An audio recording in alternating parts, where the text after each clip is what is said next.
মারেন। ও good good, মারেন 2 number. ও একটুর জন্য 3 নাম্বার মারেন, ঠান্ডা মাথায় মারেন, দেখা যাক কি হয়।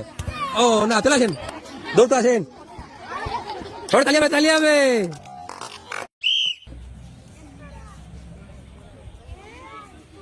দর্শক বন্ধুরা দেখেন, দিদি কিন্তু খুবই মনোযোগ দিয়ে চেষ্টা করতেছে বল ব্যালেন্স করে করতে ফেলার। একটা বল দেখি সামনের দিকে চাই, শাবাশ একটা। দ্বিতীয় বল আসছে, দেখা যাক বন্ধুরা, দেখি শাবাশ দুইটা। এবারে আসবে কিন্তু 3 নাম্বার বল, যাবে শাবাশ তিনটা। বাকি রয়েছে আরো 2টা বল। দর্শক বন্ধুরা আপনারা দেখতে থাকেন, শাবাশ চারটা। আমার মনে হচ্ছে দিদি 5টা বলই করতে বাঁধাতে পারবে, যাবে শাবাশ 5টা বল। পুরস্কার হিসাবে রয়েছে 2 লিটার সয়াবিন।